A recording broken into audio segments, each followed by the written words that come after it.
to our latest edition of the In the Hot Seat, a panel discussion focused on how technology is solving today's problems. These panel discussions are part of ScanSource's Discover Opportunity initiative. And I'm pleased to be speaking today with three industry experts who are going to help you, our partners, discover opportunities with your customers in the education space. So let's start by meeting our panelists. I'll come to ladies first. Jennifer Walker, if you'll introduce yourself and your role. I'd love to. Thanks so much. I am Jennifer Walker. I am part of the Poly Grant Assistance Program.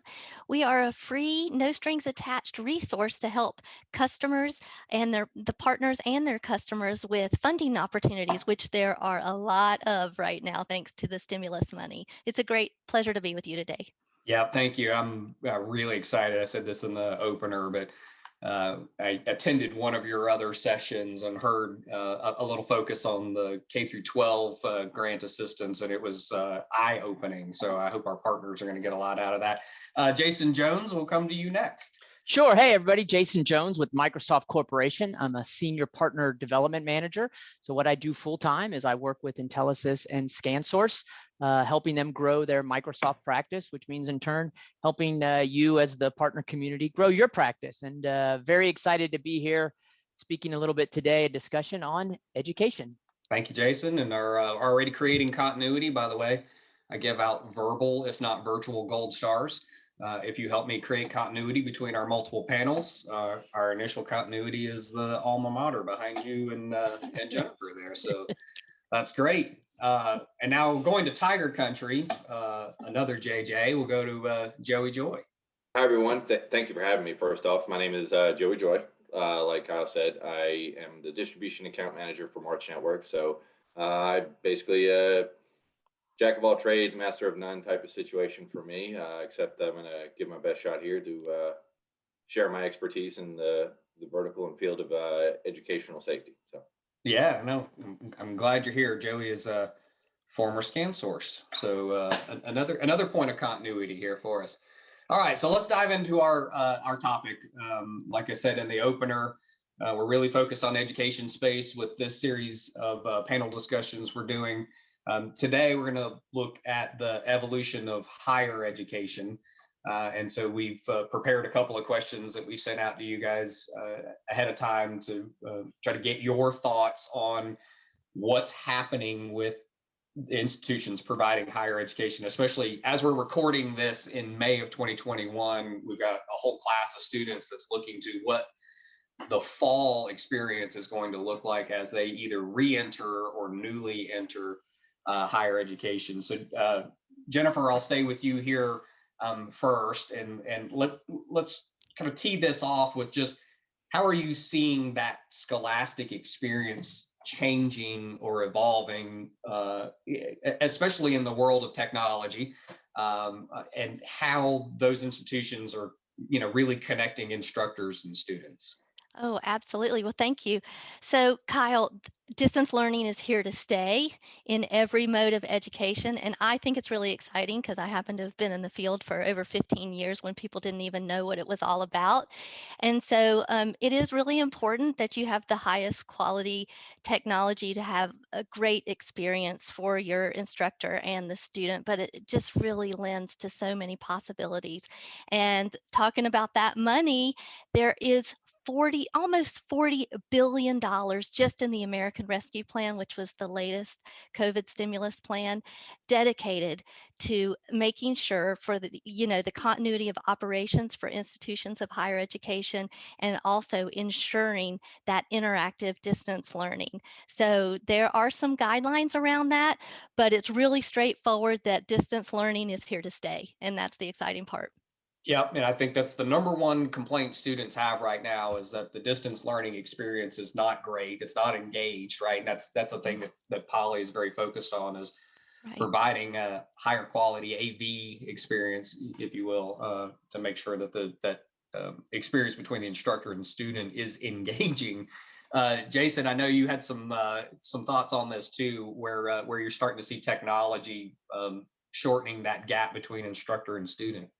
Sure, right. I mean, I think one of the most impressive things here is that we saw about 2 to 3 years of technology acceleration in about 2 to 3 months. So institutions that for years had said, we can't do it, we won't do it, it's too hard, were frankly forced to do it, and saw that in 2 to 3 months, leveraging a wide variety of cloud solutions, we're able to provide a robust student teacher dialogue and relationship to keep things going, right? And as things slowly open up, right, like Jennifer said, we're not going to see that change, right? I just personally, I have a daughter that is a first year in college. She's doing all of her college remotely and actually having a really, really good experience. Is it the same as on campus?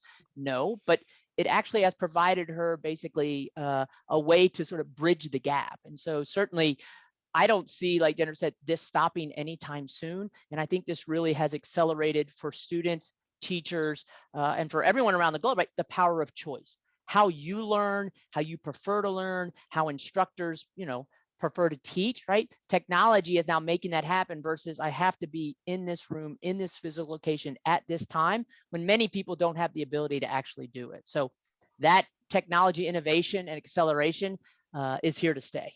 Yeah, and that's a great point. It parlays into our next topic here. Just, as you said, students have a choice, a much wider choice now of where they receive their education, because they can both receive it in person or distance learning or some hybrid of the two. So can institutions effectively educate a much larger number of students now that they could enroll more because they don't have to physically house them all? If that's directed at me, I think the short answer to that is absolutely yes. Yeah. But there's always a big asterisk, right? I mean, what is the ultimate goal of the institution, and can they maintain that same level and quality of student to teacher interaction in that big of an environment? So I think schools, especially those in higher ed, really have to take a close look at, in theory, are we watering down, right, what we're trying to accomplish? What is truly our goal? Is it to enable the next generation of leaders through distance learning that we may not have been able to reach before? Or is it just sheer numbers, right? And I think you're starting to see with all of the different cloud technologies that you can have a much more communicative environment between student and teacher that doesn't replace the in-person, but gives those students the option, right? There are some students that love distance learning. There are other students that don't thrive in distance learning that need that in person. And so universities have to find a way to balance that. But I think with the tools that we all represent here today, they can do that much more effectively than they could have, say, 2 to 3 years ago. Yeah, I got two of those back there down the hallway that Yes. need that in-person learning to be engaged. Absolutely. Joey, how about you? What are your thoughts here on how institutions can offer both in-person and hybrid or distance learning, and then manage this much larger population of students? Yeah, well, personally speaking, I was always I needed to be there to really grasp any of the subject material matter in person. So everybody learns differently. So it's definitely, I agree with, the sentiments provided already from other folks. And, the name of the game, if they are, excuse me, going to be on campus in school is, how do we effectively keep them safe pre-COVID and post-COVID? And now there's a whole additional laundry list of items that really need to be considered if I'm a school.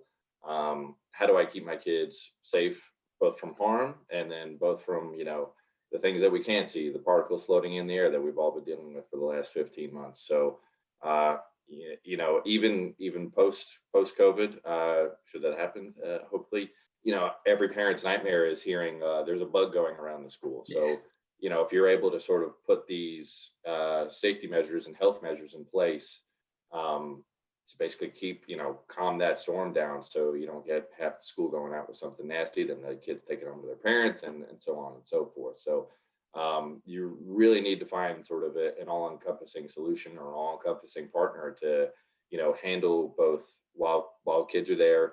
The surveillance, the access control, the health and safety measures that you're looking at, who can kind of give you all of those. And this is probably where our integrator base, our channel partners are really going to earn that name for, like, in regards to integration. So they're going to be looking to add a whole different bunch of different technologies in one spot. Yeah, I think the last thing we need is campuses to reopen and then they themselves become super spreader events. Like that, that's going to set us back again. Joey, I'll stay with you here real quick, just to. I hate buzzwords, by the way. I'm the last subscriber to corporate buzzwords, but I'm going to say double click just to get it out there.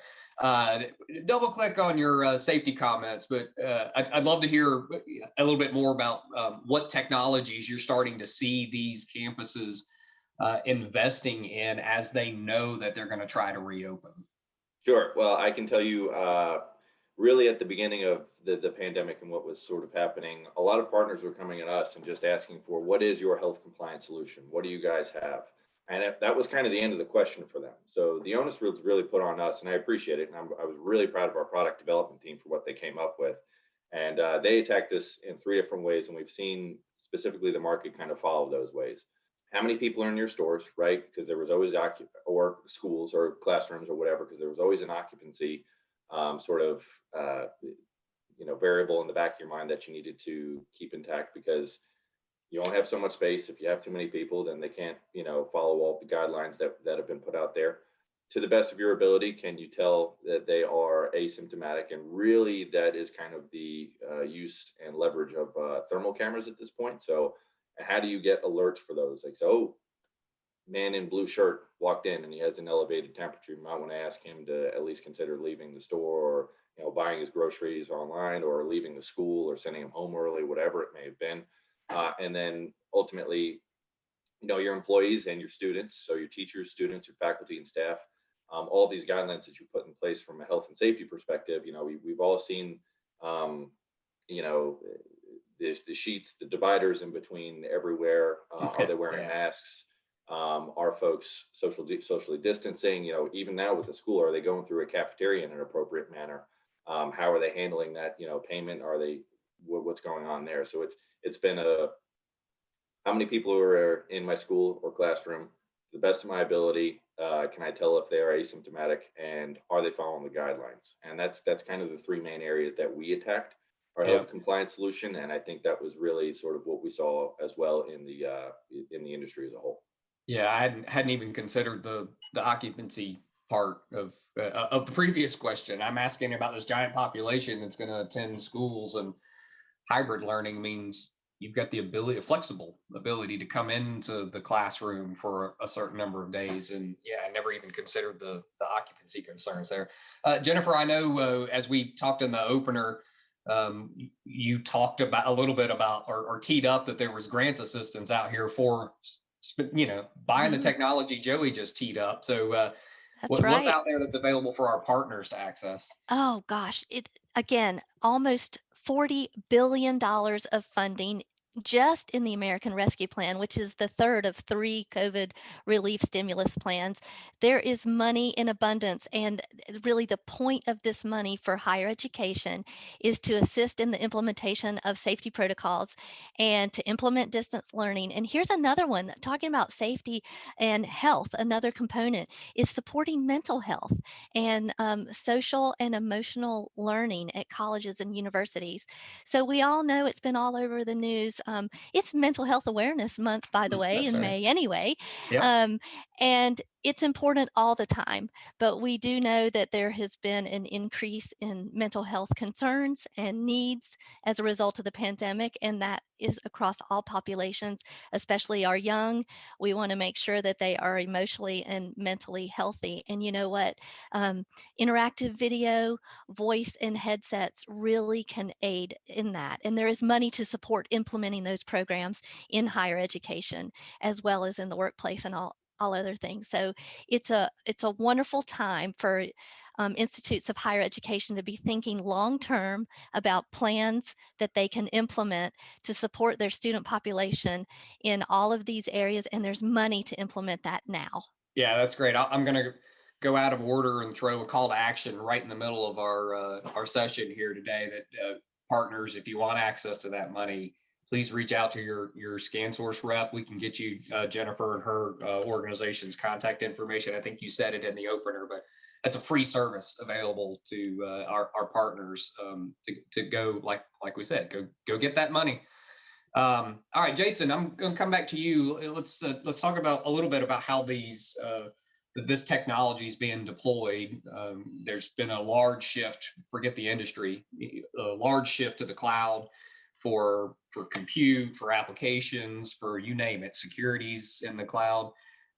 So with Microsoft being a very large player in the cloud space, how are you guys seeing, how important cloud-based solutions are to the IT organizations in this case, education space, considering that they've got a constantly changing, ever-evolving user group Right. and needs for technology. So constantly changing and evolving really is the cloud, right? I mean, higher education companies could not have kept going if it wasn't for the cloud-based technologies, right? The ability to, you don't have to drop in hundreds of servers and install them on premise, right? And get all the cabling and the networking, right? You're literally enabling people sign up and say, hey, right, we offered free Microsoft Teams trials. Like, you just turn it on, right? You have a solid internet connection and you're ready to go.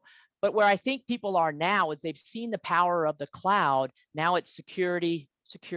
Oh, and by the way, security, right? How do we make sure that all these rapid deployments of cloud-based technologies were done securely? How do we go back and look at them and make sure, right, to the earlier point, like, did we cross all the T's? Did we dot all the I's? Did we make sure that the students coming in have a robust and secure way to interact with the school?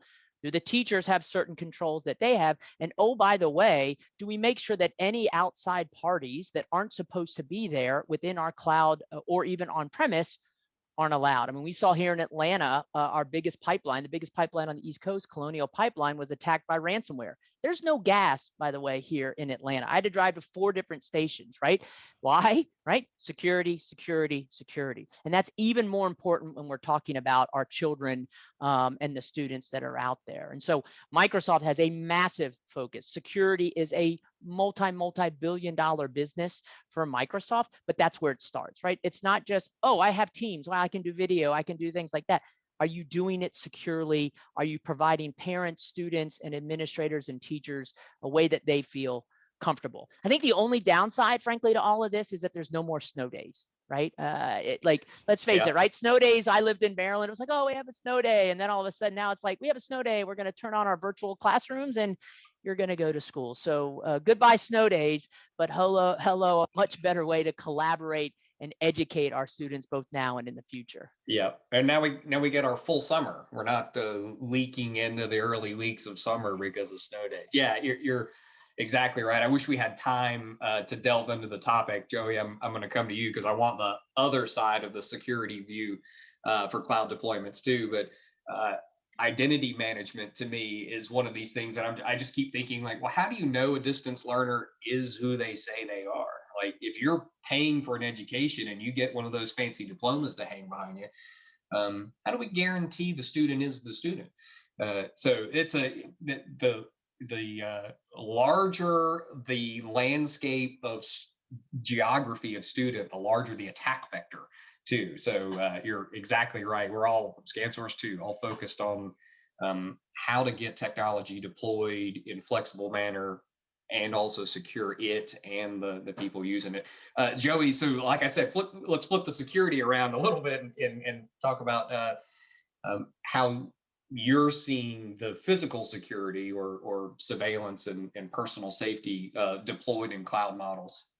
Jason's definition of security also is involved here. You know, if we're doing a hosted service, if you're looking for a partner, you want to make sure, and they're doing some hosting, you want to make sure that they put their network operations center, their hosting capability through the ringers of making sure that it is beyond secure.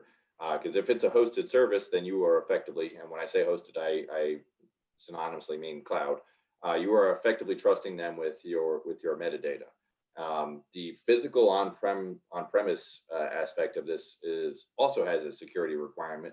I know at specifically at March, we invite hackers in every year to try and break into our boxes. Thankfully, they're not successful at all. So, like, you need to have your on-premise network video recorders to be as secure as possible. You need to have your cloud options to be as secure as possible, because ultimately it is the children's safety at the end of the day that is paramount to this.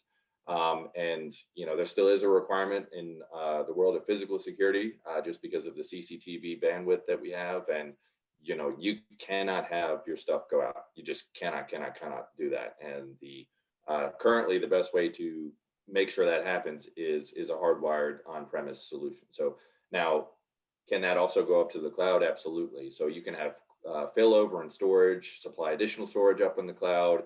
But you still are looking at some on-premise there. We offer some things where you can, it's called evidence vault, but like you can share incidences directly with the appropriate authority. So you are cutting down your time on getting the information in the hands of the appropriate individuals. So I'm kind of answering your question in a bunch of different ways, but the security Jason mentioned is also paramount in physical security, to basically make sure that everything that you are putting in is secure. And if you are trusting a partner with a hosted service, have they gone through the appropriate rigors and actions to make sure that their own service is secure? Yep, I appreciate it. Yeah. All right. So we're going to wrap things up for this session. I've already had a family member out looking for gas this morning. Jason just instilled some more fear into me. So let's wrap up our panel so I can head out the door, go drive around, look at gas stations.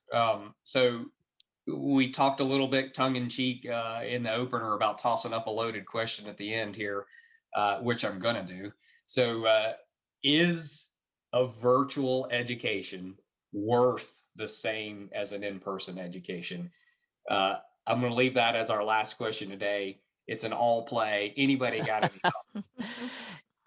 Look, and then I'm just going to give the politician answer. It depends, right? And I'll just give the sort of the real, right? I have right now at home two middle school and a high school student that actually at my kids' school, they have the option literally on a daily basis to do virtual or in person, right? They both get tremendous grades. They both feel connected, but it also gives them that flexibility of, hey, look, I was wearing a mask for like 2 weeks. Like I need a little bit of a break, right? And so I've seen them thrive in that, but it also gives them that energy of going to in person, and they frankly are excited about that. My oldest daughter, who is in college, it also gives students that are, say, non-traditional. So my daughter is an actress. She's on network TV shows, right? She doesn't have a traditional life. You could be an athlete. We have a flight academy where these kids now have to go out and get flight training. So they're not in the school, right? But they're able to keep up with their schoolwork. And then at Microsoft, we have a huge passion around accessibility, right? So we just had our Ability Summit. Some people call it disability. For us, it's accessibility, right? So there's millions of people that have certain accessibility issues that would prevent them maybe from getting that degree, right? Or prevent them from realizing their full potential. And with these technologies that we're talking about, they can actually have the same experience in a slightly different way, right? And realize their full potential, get those degrees, go out and impact the world the way that they want to. Whereas before, how do I get to that school that's an hour away that has that one thing that I really want when I have an accessibility issue? So I think it's opened up education and knowledge to literally everyone around the globe in a secure and interactive way. That's my politician answer.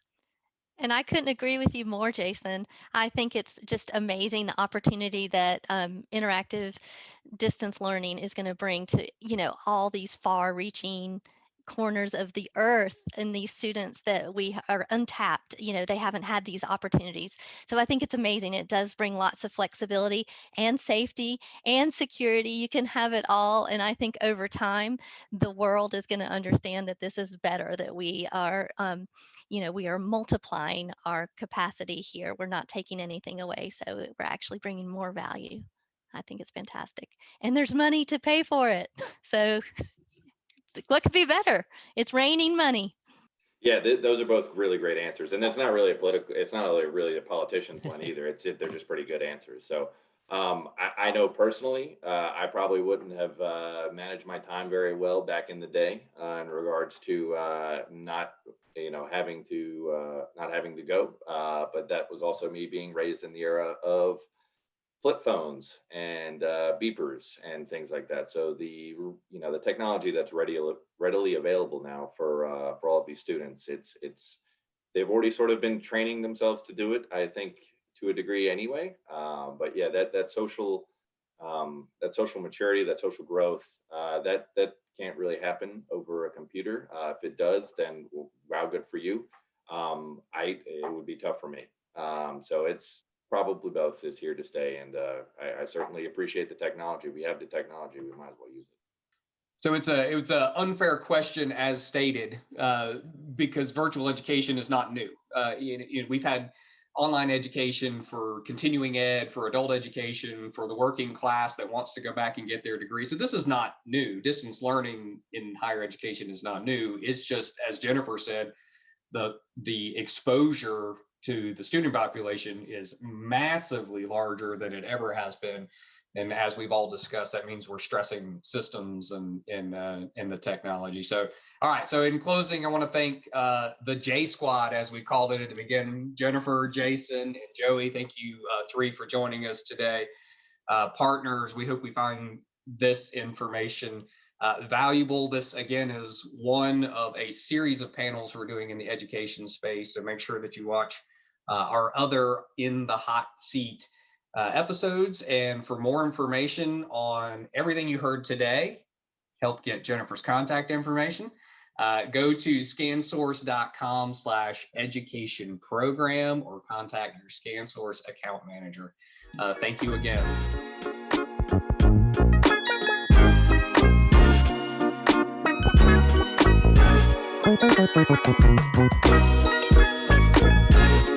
Thank you.